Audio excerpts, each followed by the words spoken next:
ये सरकार नमस्कार। माहौल जबरदस्त शानदार। आई होप आपकी पढ़ाई मस्त चल रही है। एंड सर आपके एंड पे रिवीजन चल रहा है मस्त वाला। एंड पढ़ाई आपके एंड पर शानदार तरीके से हर चैप्टर वाइज कवर हो रही है। ओके सरकार, मैं बार बार कहता हूं आपको कि सर आपके लिए ये वक्त बेस्ट टाइम है। लगा दो अपना 100%। अपना टाइम आएगा नहीं, अपना टाइम आ गया है। मेहनत करने का टाइम आ गया है सर।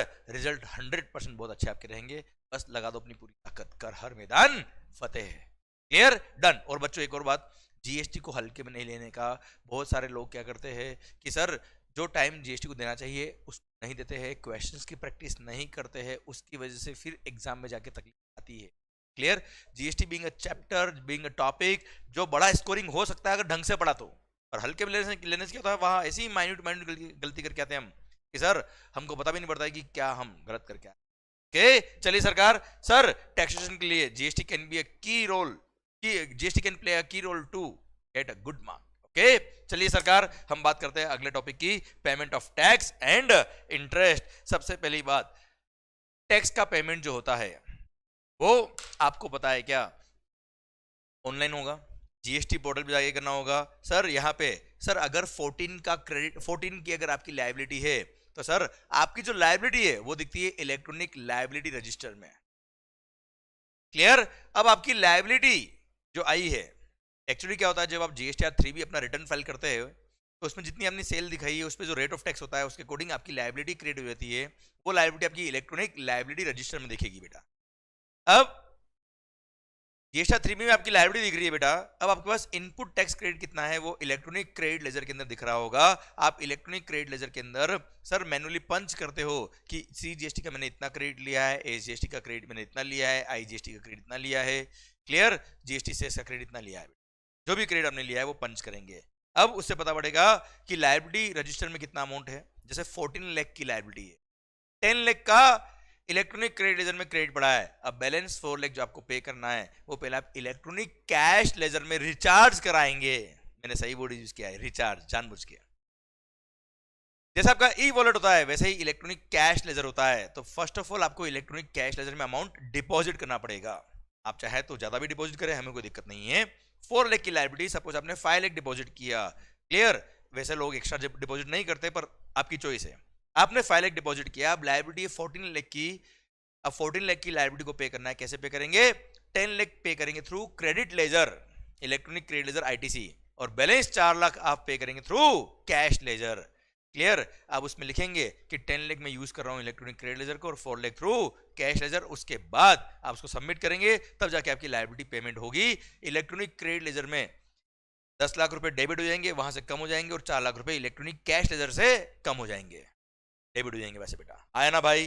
क्लियर, और इलेक्ट्रॉनिक कैश लेजर में आपका 1 लाख का बैलेंस बच जाएगा जो मेरे इस एग्जांपल में है, और वो आगे कैरी फॉरवर्ड हो जाएगा जो अगले पीरियड में काम आएगा बेटा के लिए। ओके, और जो एक्सेस बैलेंस बचा है इलेक्ट्रॉनिक कैश लेजर में आपका ई वॉलेट है, आप चाहे तो उसका रिफंड भी ले सकते हो, कोई दिक्कत नहीं। Okay clear, done. तो ये हो गया क्या सर, मैंने एक छोटा सा आइडिया दिया कि किस तरह से लायबिलिटी पे होती है। नाउ एक एक पॉइंट को पढ़ते हैं ढंग से हम। Sir electronic cash laser, electronic cash laser, सबसे पहली बात सर जो आप अमाउंट जमा कराते हो, mode of deposit in the cash ledger क्या होगा। क्लियर, गवर्नमेंट बोलती ला बाबा ला पैसा दे। तो मालिक पैसा कैसे देने का, सबसे पहली बात सर आप ऑनलाइन पेमेंट कर सकते हो विदाउट एनी लिमिट। आईएमपीएस कर सकते हो बैंक के थ्रू बेटा, इमीडिएट ट्रांसफर होता है बेटा। यूपीआई के थ्रू भी पेमेंट कर सकते हो सर आप। क्रेडिट कार्ड डेबिट कार्ड के थ्रू भी पेमेंट होता है साहब, एंड नेट बैंकिंग थ्रू भी पेमेंट होता ही है के।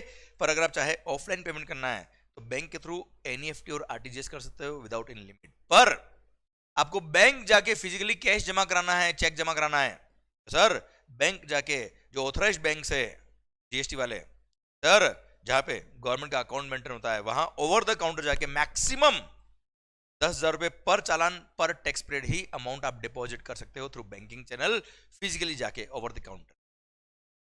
Just to demotivate physical payments, government ने इस तरह का 10,000 का लिमिट रखा है बेटा। और आजकल वैसे भी ऑनलाइन पेमेंट बहुत स्मूथ हो गए बेटा। क्लियर, सारे ही लोग, जहां तक मुझे आइडिया है सर, बहुत रेयर कोई होता होगा जो ओवर द काउंटर जाके पे करता होगा, बाकी सारे लोग online payment. Okay sir, now Manual or physical challans are not allowed under GST regime. It is mandatory to generate the challans online on the GST portal. Sir अब होता क्या है, पहले एक बार ये पढ़िए. There is a single challan prescribed for all taxes, fees, penalty, interest, other payments to be made under the GST regime. अब होता है क्या है साहब, ये रहा देखो, मैं तुम्हें ऐड देता बेटा. सर ये इलेक्ट्रॉनिक कैश लेजर है बेटा. एक बार समझो बेटा, फिर मैं तुम्हें चालान से लिंक करके समझा दूंगा बेटा. यह है इलेक्ट्रॉनिक कैश लेजर का एक मैंने फोटो आपको दे रखा है जस्ट समझाने के लिए.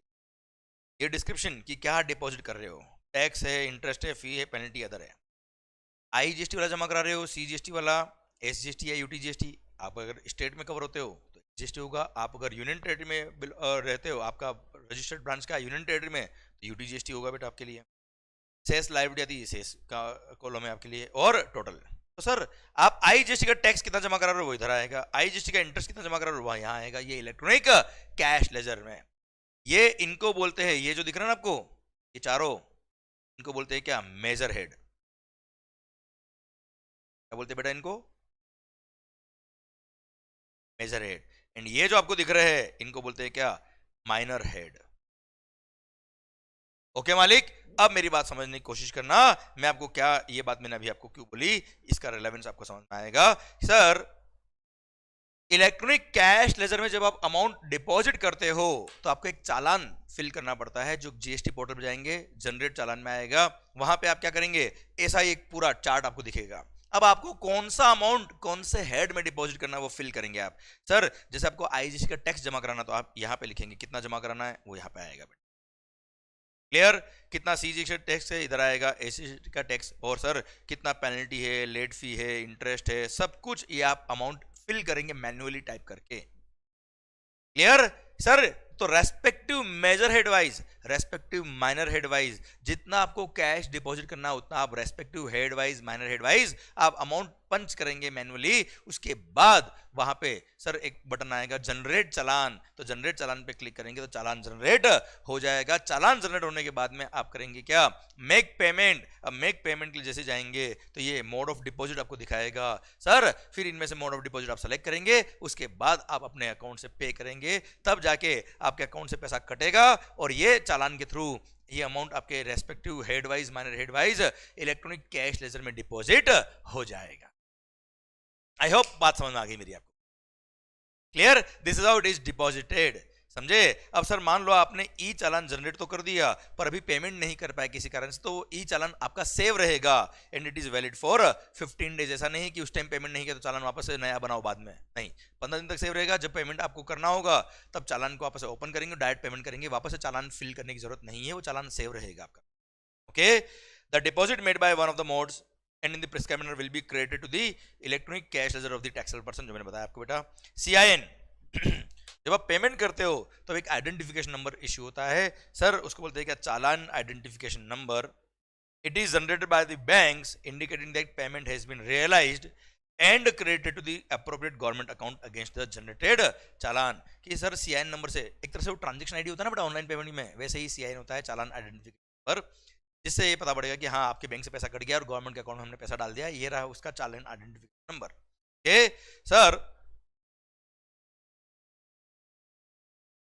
अब कैश लेजर देखो बेटा, इलेक्ट्रॉनिक क्रेडिट लेजर अगर होता है तो credit ledger can be used only for payment of tax liability, not of interest penalty. पर sir the amount reflected in cash ledger may be used for making any payment towards tax, interest, penalty, fee, any other amount under relevant tax period बेटा.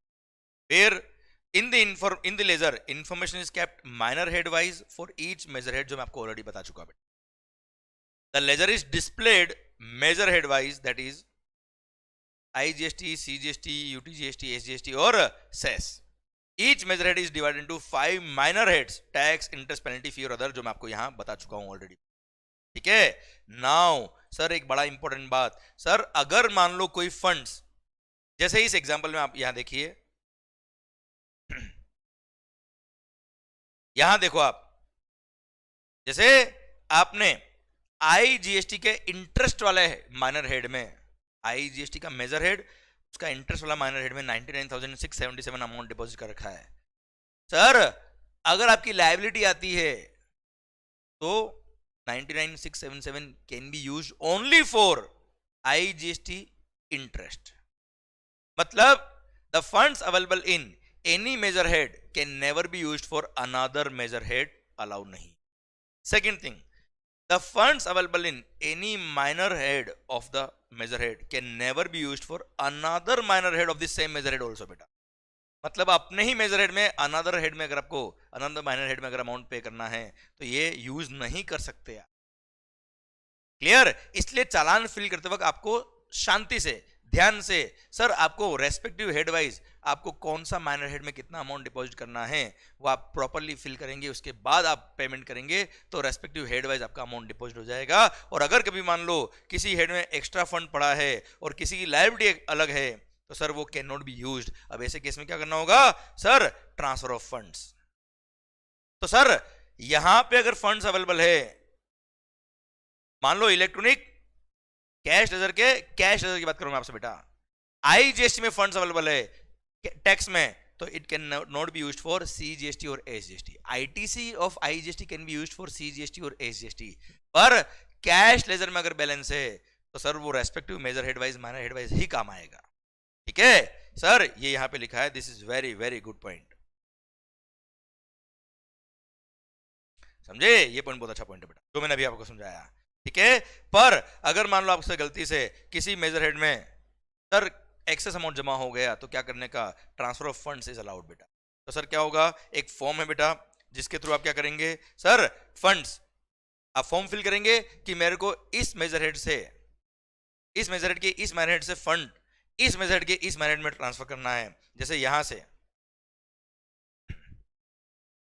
आपको fund यहां transfer करना है या यहां से fund यहां ट्रांसफर करना है, तो एक फॉर्म फिल करेंगे, उस फॉर्म के थ्रू फंड ट्रांसफर हो जाएगा और उसके बाद सर वो फंड जैसे ही उस रेस्पेक्टिव हेड में पहुंचा उसके बाद आप अपना जीएसटी 3B फाइल करें, क्योंकि जैसे ही फंड यहां पहुंच जाएगा उसके बाद एसजीएसटी की लायबिलिटी को पे करने के लिए एसजीएसटी का टैक्स का अमाउंट काम आ जाएगा। अदरवाइज डायरेक्ट आप इसको यूज नहीं कर सकते दूसरे हेड की लायबिलिटी के लिए। ओके एंड हाँ, एक मेजर हेड से दूसरे मेजर हेड में फंड ट्रांसफर अलाउड है, एक माइनर हेड से उसी मेजर हेड के दूसरे माइनर हेड में फंड ट्रांसफर अलाउड है, एक minor head of major head से दूसरे मेजर हेड के माइनर हेड में भी फंड ट्रांसफर अलाउड है। मतलब यहां से आप कहीं से भी किसी भी मेजर हेड के किसी भी माइनर हेड में फंड ट्रांसफर कर सकते हो, कोई रेस्ट्रिक्शन नहीं है। इनफैक्ट सर अगर मान लो आपके डिस्टिंक्ट पर्सन है, कौन है बच्चे? डिस्टिंक्ट पर्सन, सर जिसके साथ पेन नंबर सेम है बेटा, ये रहा इसका पेन नंबर सेम है, अगर आपको डिस्टिंक्ट पर्सन को भी फंड्स ट्रांसफर करने हैं तो yes that is also allowed. जहां पर आप क्या करेंगे? वो प्रिस्क्राइब फॉर्म फिल करके सर सीजीएसटी और आईजीएसटी के किसी भी माइनर हेड के फंड को आप अपने डिस्टिंक्ट पर्सन के सीजीएसटी और आईजीएसटी के फंड में कैश लेजर में फंड ट्रांसफर कर सकते हो, अलाउड है, कोई दिक्कत नहीं। बस कंडीशन क्या है? जिसका फंड आप ट्रांसफर कर रहे हो उसकी खुद की लायबिलिटी पे हो जानी चाहिए। पता पड़ा खुद की लायबिलिटी पेंडिंग और डिस्टिंक्ट पर्सन को फंड ट्रांसफर कर रहा है बेटा, आया ना? पहले खुद की लायबिलिटी पे कर, फिर दूसरे अकाउंट में दूसरे डिस्टिंक्ट पर्सन को फंड ट्रांसफर करो। क्लियर? डन। आई होप ये बात भी आपको समझ में आ गई, रिवाइज हो गई बेटा, आया ना भाई? चलिए सर ये पढ़ो, देखो। Further the registered person is also allowed to transfer the amount available in any minor head of the CGST और SGST to any of the minor head of the CGST और IGST of the distinct person also, that is from one GSTIN to another GSTIN of the same pen, if there is no unpaid liability in the electronic liability register of the transferor। जो transfer कर रहा है उसके पास कोई unpaid liability नहीं है तो अपने डिस्टिंक्ट पर्सन को सीजीएसटी और आईजीएसटी का फंड उसके रेस्पेक्टिव सीजीएसटी और मेजर हेड के किसी भी माइनर हेड में फंड ट्रांसफर कर सकता है। क्लियर? डन। अब सर एक बात आती है क्या? अब सपोज मान लो आपने सीजीएसटी से फंड ट्रांसफर किया, कहां पर? एसजीएसटी में, या एसजीएसटी से फंड ट्रांसफर किया कहां पर?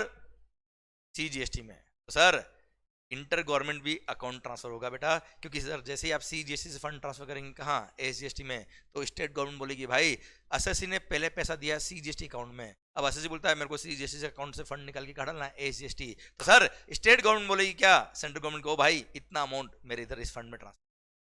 क्लियर? सेम वे एसजीएसटी से आपने फंड ट्रांसफर किया कहां पर? सीजीएसटी में, तो sir central government state government को बोलेगी भाई इतना फंड हमारे बैंक अकाउंट में आप ट्रांसफर करो अपने अकाउंट से निकाल के। सर ये आपको यहाँ पे सेक्शन दे रखा है। I hope you got the point, कोई खास बात नहीं। ओके चलिए सरकार अब आ रहा है टॉपिक इसका इलेक्ट्रॉनिक क्रेडिट लेजर, जिसके बारे में सर मैक्सिमम पॉइंट मैं आपको ऑलरेडी पढ़ा चुका हूं जब मैंने इनपुट टैक्स क्रेडिट आईटीसी पढ़ाया था। याद आया कि आईजीएसटी का आईटीसी सबसे पहले यूज करना है, manner of utilisation of ITC. याद आया बेटा, वो एक्चुअली टॉपिक इस चैप्टर का था, पर आईटीसी पढ़ाते वक्त मैंने लिंक करने के लिए मैंने वही पढ़ा दिया आपको। Okay, sir, electronic credit ledger, the self-assessed ITC by the registered person shall be credited to the electronic credit ledger. Input tax credit as self-assessed in monthly returns will be reflected in ITC ledgers. The credit in this ledger can be used for making a payment of only tax. Interest penalty को पे करने के लिए क्या कभी credit काम आएगा क्या? नहीं। 10 का क्रेडिट क्यों मिला? क्योंकि 140 पे टैक्स लग रहा है, which includes 100 on which we have already paid the tax. तो टैक्स जो पे किया उसका क्रेडिट टैक्स की लायबिलिटी के लिए काम आएगा बेटा, and not any other amount such as interest, penalty, late fee etcetera. Clear? इसके लिए काम नहीं आएगा। और हम ऑलरेडी पढ़ चुके हैं क्या मालिक, manner of utilisation of ITC is already discussed in chapter number 5 ITC. Okay बच्चों, ठीक। सर अब एक सर्कुलर था वो बताया था मैं आपको, clarification respect of utilisation of amounts available in electronic credit ledger and the electronic cash ledger for payment of tax and other liability. सबसे पहली बात तो मैं आपको ऑलरेडी बता चुका हूं और आपको आता भी, नेचुरल बात है कि sir credit ledger can be used only for payment of tax liability, but yes cash ledger can be used for payment of tax liability, interest, penalty, late fee, other sum etcetera, सब कुछ। Okay sir, it is clarified that any payment towards output tax, whether self-assessed in the return or payable as a consequence of any proceeding which is instituted under the provisions of the GST law, मतलब अगर खुद ने assess किया मेरा इतना liability बनता है, या फिर डिपार्टमेंट के ऑफिसर ने बताया भाई आपका इतना टैक्स बाकी है, कोई प्रोसीडिंग में पता पड़ा, कोई नोटिस वगैरह इशू हुआ तब पता पड़ा कि यार इतना लायबिलिटी बाकी है, that tax liability can be paid through credit ledger. भली लायबिलिटी आपने खुद ने डिटरमाइन करी थी या ऑफिसर ने डिटरमाइन करी, टैक्स का liability can be paid through credit ledger, कोई दिक्कत नहीं बेटा। क्लियर? पर अब मान लो आपका ऐसा कोई इनवर्ट सप्लाई था जिसमें रिवर्स चार्ज मैकेनिज्म में रेसिपिएंट खुद लायबल है टैक्स पे करने के लिए, तो क्या वो आपका आउटवर्ड सप्लाई है भाई साहब? तो आपका इनवर्ट सप्लाई है और इनवर्ट सप्लाई पे हमेशा टैक्स जो पे करना होता है that has to be paid in cash only. Clear? Sir, as output tax does not include tax payable under reverse charge mechanism, इसलिए RCM की liability has to be paid through cash ledger. Credit cannot be used for making payment of any tax which is payable under reverse charge mechanism, जो आपको already naturally पता है बेटा, सारे question हमने already किए। ओके, फिर electronic credit ledger can not be used for making payment of any interest, penalty, fee और any other amount payable under the said act. The amount available in cash ledger can be used for payment of liability towards tax, interest, penalty, fee or any other amount payable under the provisions of the GST law। इसके लिए आप ये सारा cash ledger use कर सकते हो, कोई तकलीफ वाली बात नहीं, हम ऑलरेडी पढ़ चुके हैं। ठीक है, डन। अब transfer of input tax credit, inter government account fund transfer, जो मैंने चैप्टर नंबर 1 जब पढ़ा था उससे पहले फर्स्ट डे याद करो सर, फर्स्ट डे याद करो। मैंने आपको बताया था कि सर गुड्स बना था महाराष्ट्र में, महाराष्ट्र से बनके कहाँ गया था? गुजरात, गुजरात से बनके कहाँ गया? राजस्थान। अल्टीमेटली गुड्स का डेस्टिनी क्या था? Rajasthan. Sir ultimately goods consume का हुआ राजस्थान, तो सर रेवेन्यू किसको मिलेगा? राजस्थान को। याद आई बात आपको ये? क्लियर? तो सर याद आया फंड ट्रांसफर, पहले आईजीएसटी से फंड गया, पहले सी और एस से फंड गया आईजीएसटी में, आया ना भाई? तो सेंट्रल गवर्नमेंट स्टेट गवर्नमेंट भी आपस में फंड ट्रांसफर करती है। जितना क्रेडिट सीजीएसटी का काम आया आईजीएसटी के लिए, उतना fund central government CGST account से आईजीएसटी फंड में ट्रांसफर करेगी। जितना क्रेडिट आईजीएसटी का काम आया किसके लिए? एसजीएसटी के लिए, उतना fund central government IGST account से निकाल के रेस्पेक्टिव स्टेट गवर्नमेंट का अकाउंट डालेगी।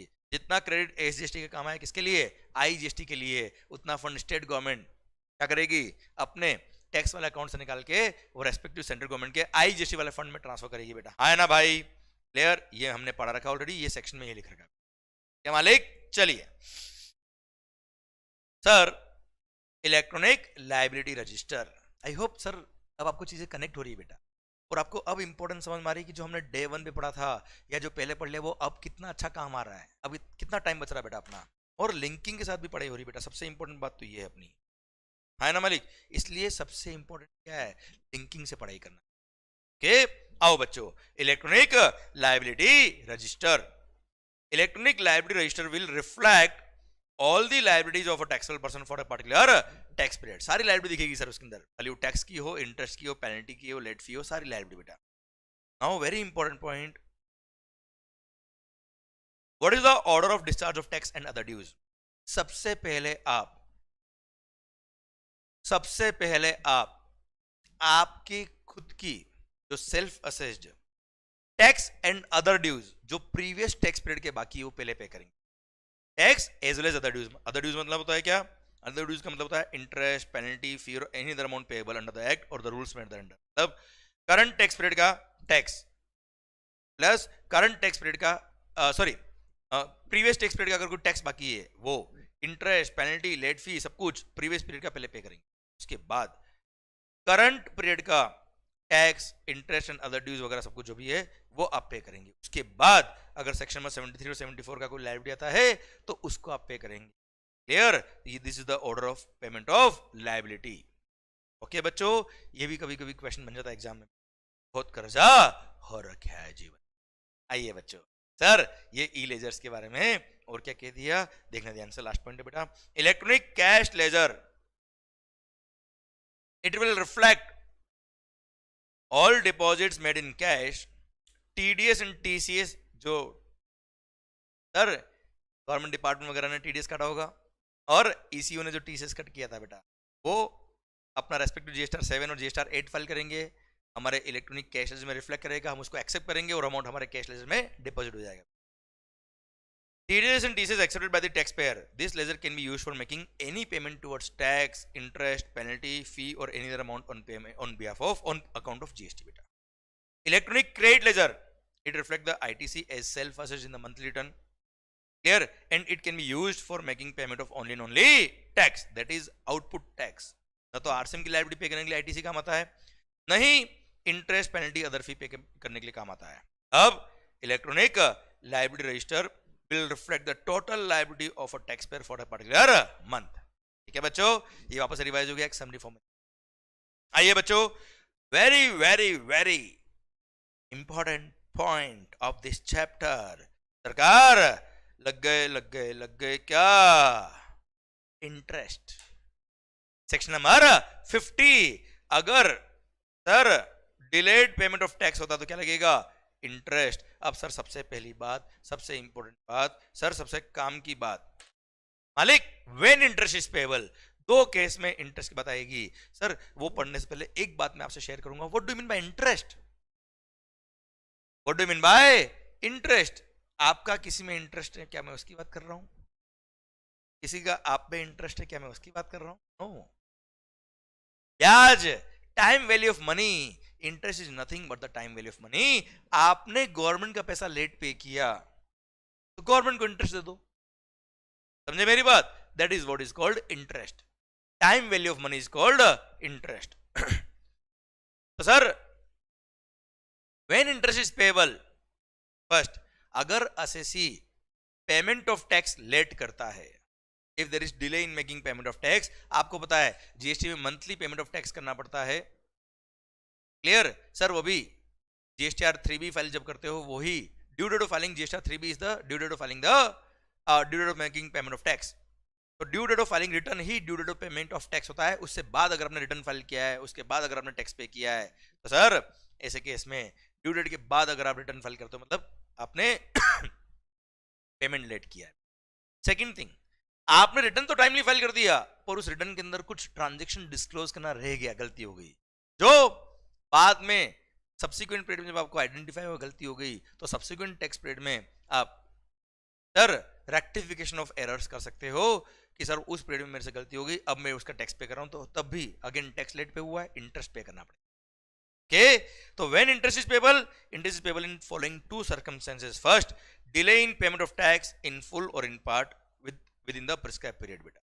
सेकंड, आपने आईटीसी अवेल किया था जो गलत था, रॉन्गली अवेल्ड आईटीसी को आपने यूज कर लिया। अच्छा, रॉन्गली अवेल्ड आईटीसी, जैसे आपको कोई कार थी, कार का क्रेडिट आपको पता है नहीं मिलता है, मान लो ब्लॉक क्रेडिट में कवर है साहब, you are not eligible to avail the credit of GST paid on car. आपने ले लिया बेटा, पर उस कार के क्रेडिट को यूज नहीं किया, उससे पहले आपको पता पड़ गया अरे भाई गलत क्रेडिट लिया है, और आपने उस क्रेडिट को क्या कर दिया, रिवर्स कर दिया। इट मींस आपने उस क्रेडिट को यूज नहीं किया, तो गवर्नमेंट का कोई फंड ब्लॉक भी नहीं हुआ। गवर्नमेंट का जब फंड ही ब्लॉक नहीं हुआ तो इंटरेस्ट की बात भी नहीं आएगी। तो सर इंटरेस्ट की बात कब आएगी? Sir in case of utilisation of the wrongly availed input tax credit. If ITC is wrongly availed but not utilized, then interest will not be paid. दो केस में इंटरेस्ट की बात आएगी, आए ना भाई? सर एक तो आपने टैक्स लेट पे किया है, सेकंड रॉन्गली अवेल्ड ITC को यूज कर लिया। ITC wrongly availed but not utilized, no interest liability. ITC wrongly availed as well as utilized, तो जितना यूटिलाइज किया है, जिस दिन यूटिलाइज किया है उस दिन से आपको इंटरेस्ट पे करना पड़ेगा, जब तक कि वो गलत ITC आपने वापस गवर्नमेंट को पे नहीं कर दिया, रिवर्स नहीं कर दिया, तब तक का इंटरेस्ट बेटा। Okay, now what is the rate of interest? In both the cases, the rate of interest is 18% only. Simple interest, number of days के हिसाब से 18% per annum is the rate of interest. Okay, now what is the period for which interest is to be calculated? Clear, sir? In case of belated payment of tax, due date तो आपको पे करना था, due date पे नहीं किया, तो sir अगले दिन से, जैसे 20 तारीख से ड्यू डेट, तो 21 तारीख से जब आप पे करेंगे तब तक का इंटरेस्ट आपको कैलकुलेट करना पड़ेगा नंबर ऑफ डेज के हिसाब से। Okay, now in case of utilisation of wrongly availed ITC, sir अब दिल थाम के देखना, ये मैं आपको समझाता हूं सर, बहुत ही सुंदरता से समझ में आएगा, पूरा ध्यान मेरी तरफ रखना, 1 मिनट में क्लियर हो जाएगा पॉइंट। सर एक काम करता हूं, चलो मैं पहले आपको बिलेटेड पेमेंट ऑफ टैक्स की पूरी कहानी बता देता हूं। अगर आपने टैक्स लेट पे किया है, 2 मिनट के लिए इसको पेंडिंग रखना बेटा, 2 मिनट बाद बताऊंगा क्या मैं बता रहा हूं बेटा। अगर आपने टैक्स पेमेंट लेट किया तो ऐसे केस में इंटरेस्ट पे करना पड़ेगा। क्लियर? अब इंटरेस्ट पे करना पड़ेगा 18% पर annum पे करना पड़ेगा। कितने अमाउंट पे करना पड़ेगा? जितना अमाउंट आपने लेट पे किया उस पे बेटा। किस रेट से? 18% पर annum से। कितने नंबर ऑफ डेज के हिसाब से? ड्यू डेट के बाद जो नेक्स्ट डे है वहां से लेके जब आपने पे किया तब तक का इंटरेस्ट पे करना पड़ेगा। Now on which amount interest is payable? Sir suppose जनवरी महीने की लायबिलिटी थी कितने की? 14 लाख की। जनवरी महीने का रिटर्न फाइल करने का ड्यू डेट था क्या बेटा? 28 फरवरी 2005 है जो भी है। 20 फरवरी इज द ड्यू डेट। आपने सर ये रिटर्न लेट फाइल किया और आपने रिटर्न कब फाइल किया बेटा? 25 मार्च को फाइल। जनवरी महीने का रिटर्न आपने कब फाइल किया बेटा? 25 मार्च को फाइल किया। क्लियर? अब सर जनवरी महीने का लायबिलिटी था 14 लाख का, आपके पास ITC था कितने का बेटा? 10 लाख का। ठीक है, नाउ पॉइंट कम्स कि सर आपको कितने पे इंटरेस्ट पे करने का है? पूरे 14 लाख पे करना है या net tax payable in cash जो 4 लाख रुपए था उसे भी पे करना है बेटा? तो सर ध्यान देना, if you delay in making payment of tax, clear, तो उस केस में इंटरेस्ट किस अमाउंट लगेगा? This is very very important point. Clear? Amount on which interest is payable पर बहुत इजी पॉइंट है बेटा। सर अब ऐसे केस में आप खुद देखिए, सरकार अगर आप ड्यू डेट को रिटर्न फाइल कर देते तो क्या होता? सर 10 लाख का तो क्रेडिट वैसे भी था आपके पास, तो अल्टीमेटली आप गवर्नमेंट को टैक्स पे कितना करते? 4 लाख ही करते ना बेटा। तो रिटर्न लेट फाइल करने की वजह से गवर्नमेंट का पैसा ब्लॉक कितना हुआ? 4 लाख रुपए ब्लॉक हुआ। 4 लाख रुपए गवर्नमेंट को नहीं मिला, 4 लाख रुपए गवर्नमेंट को लेट पे हुआ है। इसलिए इन this case interest will be payable only on the net tax payable in cash which is 4 lakh रुपए। तो सर केवल 4 लाख रुपए पे इंटरेस्ट लगेगा कब से? 21 फरवरी से लेकर 21 फरवरी से लेकर सर 25 मार्च तक का इंटरेस्ट पे करना पड़ेगा at the rate of 18% per annum is per number of days. Clear? कितने पे? Net tax payable in cash 4 lakh पर। सेकंड केस, अभी जो अमेंडमेंट आया, बड़ा सुंदर अमेंडमेंट। अच्छा 4 लाख पे इंटरेस्ट क्यों लगा बेटा? यहां मत पढ़ना, मेरी तरफ सुनो, 1 मिनट में ऐसा फिट करूंगा, मजा आ जाएगा जीवन में। सर आपको क्वेश्चन भी दे रखे मैंने आपको, क्वेश्चन से भी आपको और अच्छे से क्लैरिटी मिल जाएगा। क्वेश्चन जब करेंगे तब आप मालिक पहले सुन लो, मजा आ जाएगा गारंटी। सरकार इंटरेस्ट कितने में लगा इस केस में? 4 लाख पे। क्यों लगा? क्योंकि आपने गवर्नमेंट का फंड यूज किया, गवर्नमेंट का फंड ब्लॉक किया, 4 लाख रुपया नहीं पे किया आपने गवर्नमेंट को टाइम से, इसलिए गवर्नमेंट ने आपसे इंटरेस्ट ले लिया। कितने पे लिया? 4 लाख पे लिया, पूरे 14 लाख पे नहीं लिया। Net tax payable in cash क्यों लिया? क्योंकि आपने 4 लाख सरकार को पे नहीं किया। मैं कह रहा हूं मैंने 20 फरवरी को या उससे पहले ही ये 4 लाख रुपए भी गवर्नमेंट को पे कर दिए थे और कैश लेजर में अवेलेबल थे। मतलब मेरा लायबिलिटी था 14 लाख का बेटा, क्लियर? ये मुझे कब तक पे करना था? 20 फरवरी या उससे पहले पहले पे करना था। मेरे पास एज ऑन 20 फरवरी आईटीसी अकाउंट में बैलेंस था 10 लाख का, और इलेक्ट्रॉनिक कैश लेजर में भी बैलेंस था कितने का? 4 लाख का। अब इसका मतलब क्या है कि मेरे पास 10 लाख का क्रेडिट ऑलरेडी था और 4 लाख रुपए कैश लेजर में था, मतलब मैं ऑलरेडी गवर्नमेंट को 4 लाख पे कर चुका था बेटा, तभी तो कैश लेजर बैलेंस था। मेरे कैश लेजर में रिचार्ज हुआ, मतलब मैंने 4 लाख रुपए गवर्नमेंट को पे कर दिया, तो बस रिटर्न फाइल नहीं किया मेरे मालिक। आप मुझे बताओ, सरकार को तो मैं ऑलरेडी उनके जो 4 लाख थे पे कर चुका था ना यार, वो तो केवल रिटर्न फाइल करने में लेट हो गया। इसीलिए इस बार सर सरकार ने बेनिफिट दिया हर एसएससी को और बोल दिया क्या, अगर on the due date of filing return आपके पास इलेक्ट्रॉनिक कैश लेजर में कुछ बैलेंस था, तो जितना बैलेंस था उतने अमाउंट पे हम आपसे इंटरेस्ट चार्ज नहीं करेंगे। अगर पूरा 4 लाख था तो कोई इंटरेस्ट चार्ज नहीं होगा। इस एग्जाम्पल मान लो आपके पास बैलेंस होता केवल कितना, 3 लाख रुपए बैलेंस होता है इलेक्ट्रॉनिक कैश लेजर में, और वो जब आपने बाद में रिटर्न फाइल किया उस टाइम यूज कर लिया, तो 3 लाख रुपए पे कोई इंटरेस्ट नहीं लगेगा। 1 लाख रुपए जो आपका शॉर्ट था, 1 लाख रुपए आपने बाद में और डिपॉजिट किया होगा कैश लेजर में और फिर रिटर्न फाइल किया होगा, तो केवल 1 लाख पे ही इंटरेस्ट लगेगा 21 फरवरी से लेकर 25 मार्च तक at the rate of 18% per annum. I think पूरी बात सिस्टम में फिट हो गई बेटा। भारत माता की जय। अगर कोई ऐसे रिटर्न फाइल करने में लेट होता है, पूरी कहानी खत्म होती है। अब ठीक है मालिक? सर वापस बोल देता मैं, अगर कोई ऐसे रिटर्न फाइल करने में लेट हुआ, merely he delayed in filing the return, तो ऐसे केस में इलेक्ट्रॉनिक क्रेडिट लेजर में अगर बैलेंस था तो net tax payable in cash जो है, जो 4 लाख इस एग्जांपल में, उसी पे इंटरेस्ट लगेगा। पर अगर वो अमाउंट भी उसके, या वो अमाउंट या उससे उसमें से कुछ अमाउंट उसके इलेक्ट्रॉनिक कैश लेजर में ऑलरेडी था as on the due date of filing return, तो उतने अमाउंट पर इंटरेस्ट चार्ज नहीं करेंगे। अगर वो अमाउंट आपके जब तक आपने due date of filing return था तब तक आपके पास बैलेंस मेंटेन था, तो उतने बैलेंस पे कोई इंटरेस्ट चार्ज नहीं होगा। जैसे इस एग्जांपल में अगर 4 लाख का पूरा पूरा बैलेंस आपके कैश लेजर में अवेलेबल था as on 20 February, no interest will be charge. पर सर अगर एज ऑन 20 फरवरी आपके पास इलेक्ट्रॉनिक कैश लेजर में ओनली बैलेंस 3 लाख ही था, तो net tax payable in cash आपके पास कितना बचा? 1 लाख। 1 लाख पे आपको इंटरेस्ट पे करना पड़ेगा at the rate of 18% per annum। और अगर कैश लेजर में बैलेंस नहीं होता, जब आपने रिटर्न फाइल किया 25 मार्च को, तभी कैश लेजर में पेमेंट करके फिर आपने रिटर्न फाइल किया, तो ऐसे केस में 21 फरवरी से लेकर 25 मार्च तक पूरे 4 लाख पे इंटरेस्ट लगेगा। क्लियर? डन। ये बात करूं कब? When you delayed in filing the return. Clear? पर अगर आपने रिटर्न तो फाइल कर दिया था पर उसमें कोई ट्रांजेक्शन डिस्क्लोज करना रह गया, जैसे जनवरी महीने का रिटर्न 20 फरवरी को फाइल तो कर दिया, पर जुलाई महीने में याद आया कि जनवरी महीने का कोई लायबिलिटी मेरा कुछ इनवॉइस थे, 2 इनवॉइस वो मेरे डिस्क्लोज करना रह गए थे, मिस हो गए मेरे से साहब। जब जुलाई महीने का आपने रिटर्न फाइल किया, कब? 20 अगस्त से उससे पहले पहले, मान लो आपने 18 अगस्त को फाइल किया जुलाई महीने का रिटर्न, तब आपने सर वो 2 जो आपका बिल था सर उसका लायबिलिटी पे किया, जो था उसका लायबिलिटी था 14 लाख का बेटा। अब भले ही 10 लाख का क्रेडिट है आपके पास और बैलेंस 4 लाख ही आप पे कर रहे हो, कोई फर्क नहीं पड़ता। रिटर्न आपने फाइल कर दिया उसके बाद, सर सब्सिक्वेंट पीरियड के रिटर्न में अगर आप कोई लायबिलिटी डिस्क्लोज करके पे कर रहे हो, तो आपको एंटायर ग्रॉस टैक्स लायबिलिटी जो 14 लाख है उस पे पूरे पे आपको इंटरेस्ट पे करना पड़ेगा। बात खत्म। क्लियर? पूरे 14 लाख पे इंटरेस्ट पे करना है। रिटर्न फाइल करने में लेट हो गए थे तो net tax payable in cash उसी पे इंटरेस्ट पे करना, और उसमें भी कैश लेजर में अगर बैलेंस था तो उस पर इंटरेस्ट पे करने की जरूरत नहीं। सेकेंड, अगर आपके सर रिटर्न फाइल करने में आप लेट नहीं हुए, रिटर्न में कोई लायबिलिटी डिस्क्लोज करना रह गई थी, रिटर्न तो फाइल कर दिया, उसके बाद सब्सिक्वेंट टैक्स पीरियड में आपने सर वो लायबिलिटी डिक्लेयर करके फिर वो लायबिलिटी पे करी, तो ऐसे केस में ग्रॉस टैक्स पेबल जो होगा आपका 14 लाख का, उसी पे आपको इंटरेस्ट पे करना पड़ेगा पूरे 14 लाख।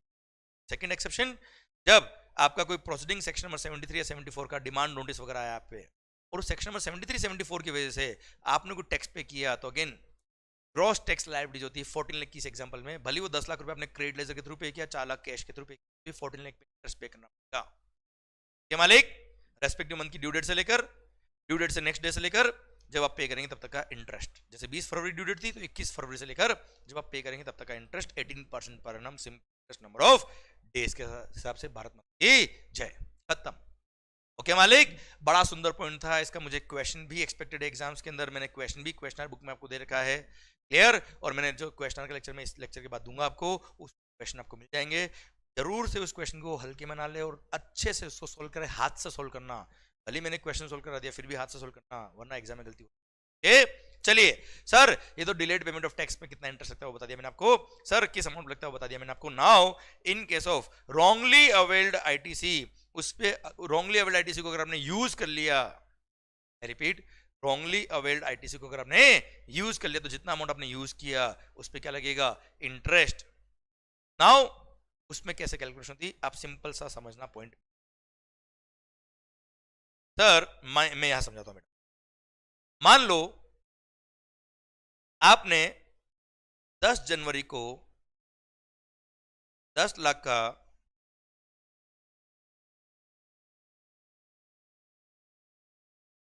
रॉन्ग आईटीसी अवेल किया, 10 जनवरी को 10 लाख का रॉन्ग आईटीसी अवेल किया, क्लियर, ठीक है साहब। अब जनवरी महीने का जब रिटर्न फाइल कर रहे थे आप, उस टाइम ही आपको एहसास हो गया कि मैंने 10 लाख का क्रेडिट रॉन्गली यूज कर लिया, या जनवरी महीने का आपका लायबिलिटी था ही नहीं, फरवरी महीने में आपको रियलाइज हो गया 10 लाख का क्रेडिट गलत था, आपने उस wrongly ITC, wrong availed ITC को पहले ही क्या कर लिया, रिवर्स कर लिया, यूज नहीं किया, there is no point of any interest at all, ठीक है। या फिर सेकंड केस, मान लो 10 जनवरी को आपने 10 लाख का क्रेडिट रॉन्गली अवेल किया, आपके पास बहुत सारी दूसरी परचेजेस भी थी, उन सब का भी आपका जनवरी महीने का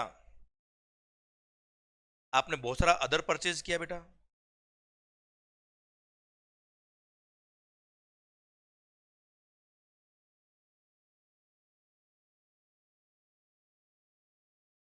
अदर परचेज पे आपने आईटीसी लिया 20 लाख का, तो टोटल आईटीसी एज ऑन 31 जनवरी आपके पास हो गया कितना, 30 लाख का बेटा। अब समझने की कोशिश करना, मेरी बात अगर आपको समझ में आ गई तो माहौल बन जाएगा सर। सरकार, अब आपके पास 31 जनवरी को आईटीसी अकाउंट का बैलेंस कितना बेटा, 30 लाख रुपए है। अब सर आपका जनवरी महीने का लायबिलिटी सपोज आया कितने का बेटा 18 लाख, चलो 12 लाख रुपए का। अब 12 लाख की लायबिलिटी है, अब आपके पास 30 लाख का क्रेडिट है, आपने क्या किया होगा, पूरा 12 लाख का आईटीसी यूज किया होगा बेटा, और बैलेंस पेबल कितना होगा, नील, है ना भाई, क्लियर। और आपके पास आईटीसी अकाउंट में बैलेंस बच गया होगा कितने का, 18 लाख का बेटा, है ना मालिक। अब 18 लाख का आपके पास आईटीसी अकाउंट में बैलेंस है, 10 लाख का आपने रॉन्गली अवेल्ड आईटीसी था आपके पास बेटा। तो क्वेश्चन आता है क्या, अगर आपने ये 10 लाख का रॉन्ग आईटीसी नहीं लिया होता तो भी आपके पास 20 लाख का क्रेडिट था बेटा, जो सही था। अब आपकी लायबिलिटी कितनी थी, 12 लाख की थी बेटा। अब आप मुझे बताओ, ये 12 लाख की लायबिलिटी के लिए 20 लाख का क्रेडिट आपके पास ऑलरेडी था, तो भी 8 लाख का बैलेंस बचता था ना मेरे पास। इट मींस अगर आपने wrongly availed ITC use avail नहीं भी किया होता तो भी गवर्नमेंट का कोई पैसा ब्लॉक नहीं हुआ बेटा, क्लियर। सर अगर लायबिलिटी होती कितनी की, मैं तो कह रहा हूं 40 लाख की लायबिलिटी होती, और आपने 30 लाख का, चलो 40 की जगह 15 लाख 45 लाख कर दो, 45 लाख की लायबिलिटी होती, और 30 लाख का आपके पास आईटीसी था, ये पूरा 30 लाख का आपने यूज कर लिया होता, और बैलेंस 15 लाख आपने पे किया होता। यहां इस केस में आप देखिए, ये 10 लाख का अगर आप रॉन्गली अवेल्ड आईटीसी नहीं लेते तो ऐसे केस में 20 लाख का क्रेडिट था, 20 लाख का क्रेडिट होता तो यहां गवर्नमेंट को आप 25 लाख रुपए पे करते। इट मींस इस केस में आपका 10 लाख का पैसा जो था आपने गवर्नमेंट का ब्लॉक कर दिया, है ना भाई। इसलिए जब आपको ऐसे केस में एहसास होगा कि मैंने रॉन्गली अवेल्ड आईटीसी को यूज कर लिया, नाउ जब आप 10 लाख रुपए पे करेंगे अलोंग विथ इंटरेस्ट पे करेंगे, पर अगर आपके इलेक्ट्रॉनिक क्रेडिट लेजर का बैलेंस 10 लाख रुपए से कम नहीं गया था, I repeat, electronic credit laser का बैलेंस जैसे अभी 18 लाख रुपए है, सर कभी 10 लाख से कम गया ही नहीं। जैसे जनवरी महीने का लायबिलिटी पे करने के बाद बैलेंस है कितना, 18 लाख रुपए। सेम वे फरवरी महीने में भी कुछ आईटीसी आया होगा, कुछ लायबिलिटी पे किया होगा, मार्च में भी कुछ आईटीसी आया होगा, कुछ लायबिलिटी पे किया होगा। अल्टीमेटली जुलाई महीने में पता पड़ा कि 10 लाख का क्रेडिट मैंने जनवरी में गलत लिया था, पर जुलाई महीने तक आपके आईटीसी अकाउंट का बैलेंस कभी 10 लाख से कम गया ही नहीं, इट मींस व्हाट, वो रॉन्गली अवेल्ड आईटीसी की वजह से हमने गवर्नमेंट का फंड्स कभी ब्लॉक किया ही नहीं। इसका मतलब अगर हमने वो रॉन्गली 10 लाख का क्रेडिट नहीं भी लिया होता तो भी कभी भी हमारा एक्स्ट्रा लायबिलिटी पे करने का बात नहीं आता। सर हमारे लिए, सर हमने गवर्नमेंट का कोई फंड ब्लॉक नहीं किया है, हमने वो रॉन्गली अवेल्ड आईटीसी एक तरह से यूज किया ही नहीं है, इसलिए कोई इंटरेस्ट पे करने की जरूरत नहीं है। वो 10 लाख का क्रेडिट आप सिंपली क्या कर देंगे, रिवर्स कर देंगे। आई रिपीट, जुलाई महीने में, मेरे इस एग्जांपल में जस्ट मैं ले रहा हूं, जुलाई मंथ में आपको एहसास हुआ कि मेरी वो रॉन्गली आईटीसी जो लिया था 10 लाख का वो रॉन्गली अवेल्ड था, तो ऐसे केस में सर अगर जुलाई महीने तक आपके आईटीसी अकाउंट का बैलेंस 10 लाख या उससे ज्यादा ही रहा, उससे कम कभी गया ही नहीं, तो ऐसे केस माना जाएगा कि वो 10 लाख आपने कभी यूज किया ही नहीं है, no interest is payable in this case. Second case, अगर जुलाई महीने में आपको एहसास हुआ कि 10 लाख का मैंने क्रेडिट रॉन्गली अवेल किया था, अब सर जनवरी महीने का लायबिलिटी 20 फरवरी को आपने पे किया, तो 20 फरवरी या उसके बाद कभी भी अगर आपके आईटीसी अकाउंट का बैलेंस वो 10 लाख से कम गया, इट मींस वो रॉन्गली अवेल्ड आईटीसी को आपने यूज किया। सर इट मींस आपने वो रॉन्गली अवेल्ड आईटीसी को यूज करके लायबिलिटी गवर्नमेंट की कम पे करी बेटा, है ना। तो जिस महीने में आपने वो रॉन्गली अवेल्ड आईटीसी को यूज किया, या मैं कह दूं जिस महीने में आपके आईटीसी अकाउंट का बैलेंस 10 लाख से कम गया, कम हुआ, उस महीने मान लेंगे कि आपने वो आईटीसी रॉन्गली जो था उतना आपने यूज कर लिया जितना बैलेंस कम हुआ। जैसे किसी महीने में फरवरी महीने की लायबिलिटी पे करते वक्त आपके पास आईटीसी अकाउंट का बैलेंस हो गया कितना, 8 लाख रुपए हो गया। जनवरी का लायबिलिटी पे किया तब आईटीसी अकाउंट बैलेंस कितना कितना था, 18 लाख, मतलब जनवरी में आपने रॉन्गली अवेल्ड आईटीसी यूज नहीं किया। फरवरी महीने में आपका लायबिलिटी आया और आपने कुछ आईटीसी और लिया होगा, कुछ लायबिलिटी आया, लायबिलिटी पे करते वक्त आपने आईटीसी यूज किया और फिर आईटीसी अकाउंट का बैलेंस कितना हो गया, 8 लाख रुपए हो गया बेटा। अब फरवरी महीने का आपने लायबिलिटी पे किया होगा कब, 20 मार्च या उससे पहले, जब भी रिटर्न फाइल किया होगा बेटा आपने। अब सर पॉइंट आता है क्या, सर इसका मतलब उस 10 लाख में से 2 लाख का रॉन्ग आईटीसी आप यूज कर चुके हो, क्योंकि आईटीसी अकाउंट का बैलेंस अब 8 लाख रुपए ही रह गया, 8 लाख ही रह गया। It means you have utilized ₹2 lakh out of those wrongly availed ITC, now you have to pay the interest on ₹2 lakh. कब आपने पे किया, 2 लाख रुपए गवर्नमेंट को बाद में। अच्छा, जुलाई महीने तक आपका आईटीसी अकाउंट का बैलेंस 8 लाख रुपए ही रहा बेटा। It means out of 10 lakh 8 lakh तो आपने कभी यूज किया ही नहीं, 2 लाख आपने यूज किया कब, फरवरी महीने। अब फरवरी महीने से आपको इंटरेस्ट पे करना पड़ेगा ऑन ₹2 लाख, 18% पर annum, किस अमाउंट पर, 2 लाख पर। कब से, तो due date of filing return फरवरी महीने का क्या था बेटा, 20 मार्च, या फिर actual filing of return for the month of February, whichever is earlier. जैसे आपने रिटर्न फाइल किया था कब बेटा, 18 मार्च को, इट मींस आपने रॉन्गली अवेल्ड आईटीसी का भी यूज कर लिया 18 मार्च को, तो 19 मार्च से इंटरेस्ट चालू हो जाएगा। जब जुलाई में आप पे करेंगे तब तक का इंटरेस्ट ऑन ₹2 लाख। या फिर आपने रिटर्न फाइल क्या मानो कब, 25 मार्च को, तो हम तो ये मानेंगे कि रिटर्न फाइल करने की ड्यू डेट क्या थी बेटा, 20 मार्च, तो 20 मार्च को आपने क्रेडिट यूज कर लिया था 2 लाख रुपए।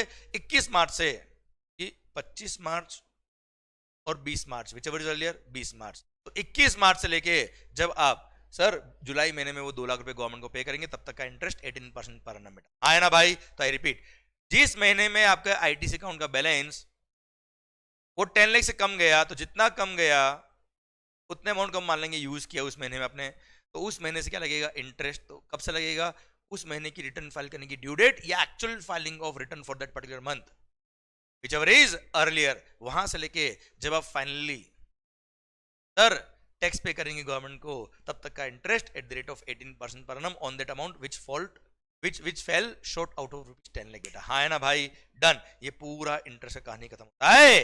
अब sir in case of wrong utilization of ITC, है ना भाई, ये और ये कहानी पूरी खत्म होती है। अब शायद मेरी बात आप तक पहुंच गई बहुत सुंदरता से। तो अगर आपने रॉन्गली अवेल्ड आईटीसी को यूज नहीं किया, no interest. Wrongly availed ITC को यूज कर लिया, जैसे जनवरी का क्रेडिट था और जनवरी में यूज कर लिया, तो 20 फरवरी जनवरी महीने की ड्यू डेट होती बेटा वो, या एक्चुअल फाइलिंग ऑफ जनवरी महीने का return which ever is earlier, उस दिन से लेके जब आप गवर्नमेंट को टैक्स पे करेंगे रॉन्गली अवेल्ड आईटीसी वाला, तब तक का interest 18% per annum on that amount जो आपने यूज किया रॉन्गली। क्लियर, डन, भारत माता की जय। अब एक लास्ट सर्कुलर बेटा regarding this interest, clarification on charging of interest in case of wrong availment of ITC.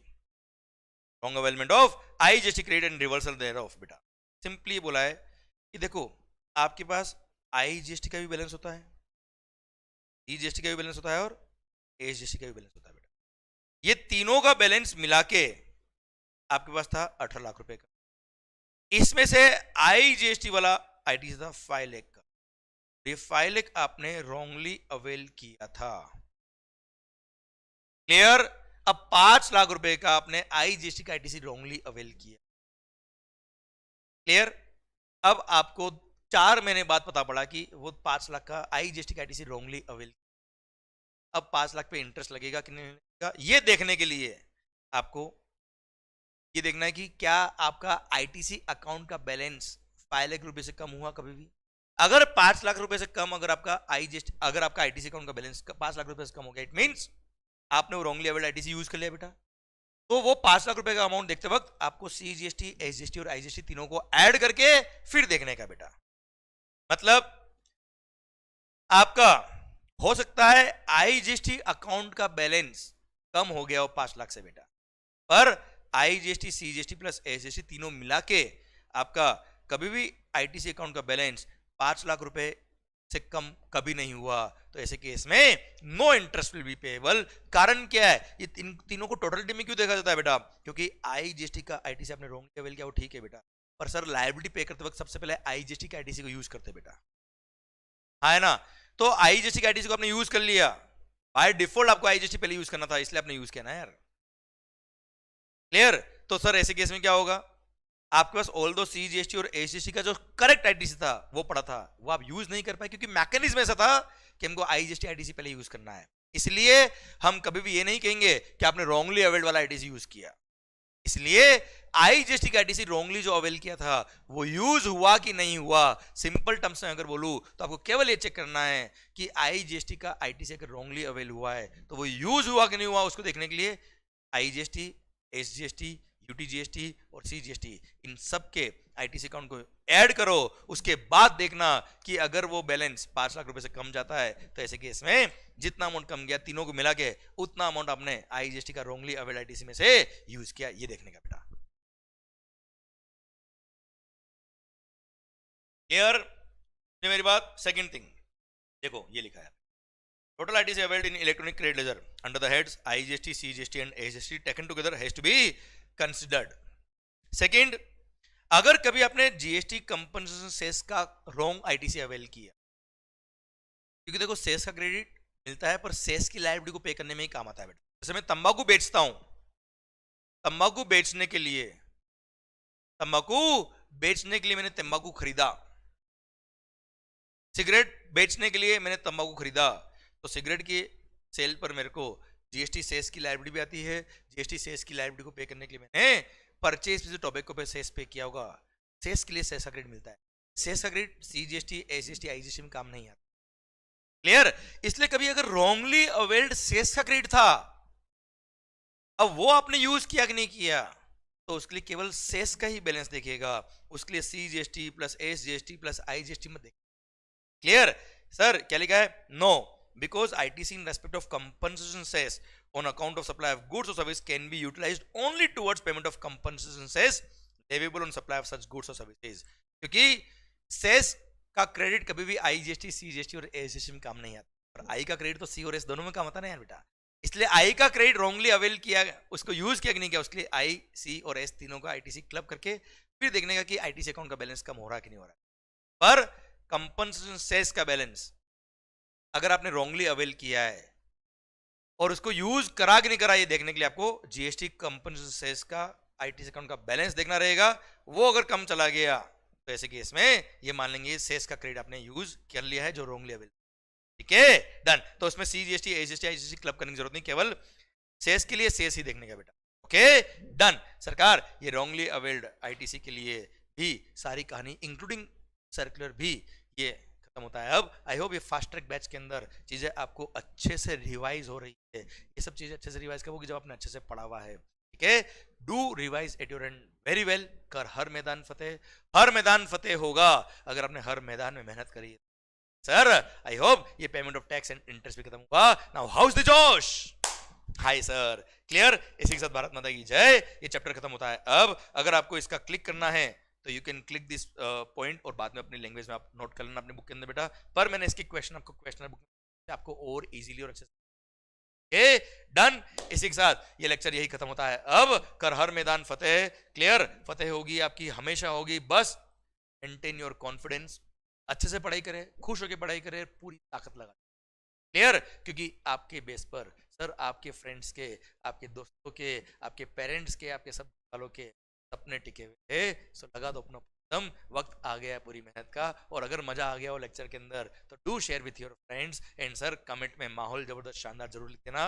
Her lecture जो आप पढ़ रहे हो उससे अगर आपको हेल्प मिली हो तो do like, do subscribe and put a comment कि मजा आ गया। Thank you so much, love you lot. और अगर हमारी मेहनत आपको सर रंग ला रही हो तो दुआओं में जरूर। Thank you so much. Take care. Bye bye.